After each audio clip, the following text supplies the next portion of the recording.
Dobrodošli na kanal Ivana u kuhinji. Danas spremamo ovaj prelepi šuškavi rolat. Ovo je starinski recept i verujem da ćete svi uživati u njemu, zato preporučujem da isprobate.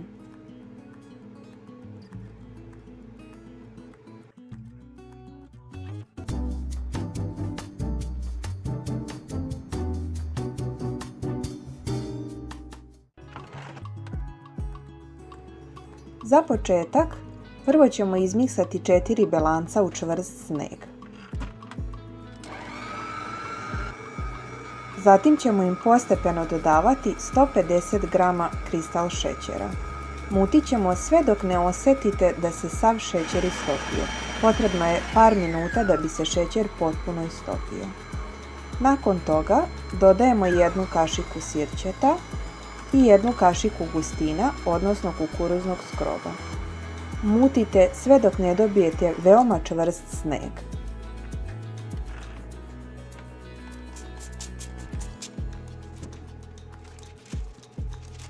Na tepsiju iz rerne stavit ćemo pek papir koji ćemo blago premazati sa uljem kako nam se ova šuškava kora ne bi zalepila za pek papir.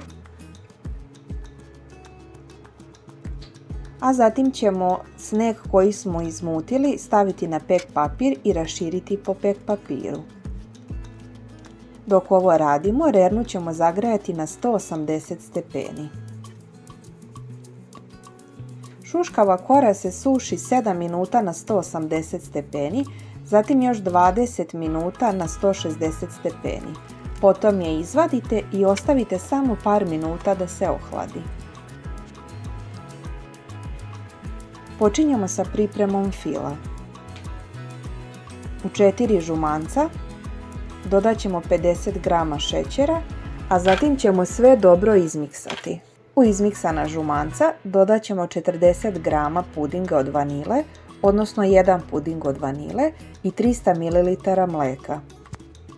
Sve ćemo dobro izmiksati,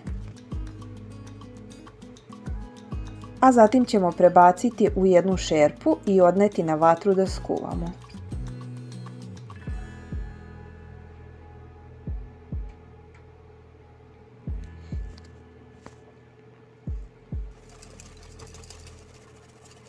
U gotov skuvan puding dodat ćemo 100 g putera. Možete koristiti i margarin, zavisi šta volite i šta koristite. Miješat ćemo dok se puter potpuno ne istopi, a zatim ćemo smesu prebaciti u drugu posudu i prekriti folijom ili kesom za zamrzivač kako nam se od gore ne bi uhvatila korica. Ohladit ćemo na sobnoj temperaturi. Za to vreme se osušila korica. Sada ćemo na nju staviti drugi pek papir i preokrenuti.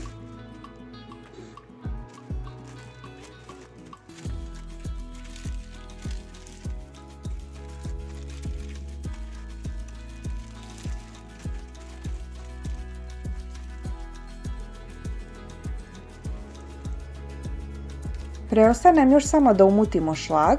Koristim 180 g šlag krema i u njega dodajem 180 ml hladne glazirane vode. Sve dobro izmiksam dok ne dobijem onako čvrst šlag. Zatim počinjem sa slaganjem rolata. Prvo nanosim ohlađenu žutu kremu.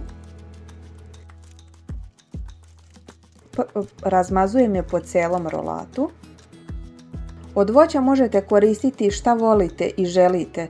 Ja sam stavila sveže jagode, zato što je sad sezona jagoda. I u zamrzivaču sam imala još malo kupina, tako da sam iskoristila kupine koje sam pre toga prethodno otkravila da ne bi pustile višak vode na ovaj fil. Znači možete koristiti šta želite i šta volite. Od gore stavljamo šlag.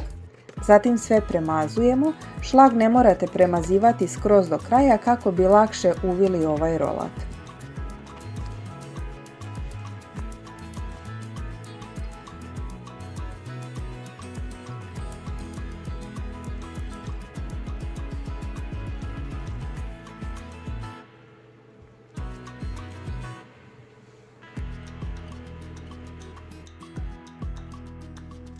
Za uvijanje rolata poslužit ću se ovako jednim dugačkim lenjirom.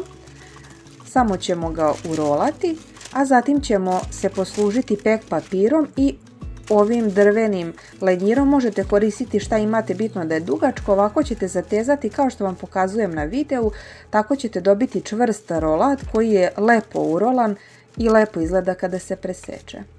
Odnesite na hlađenje pa uživajte. Isprobajte recept i javite utiske. Do novog recepta, ostajte zdravi i siti. Prijatno!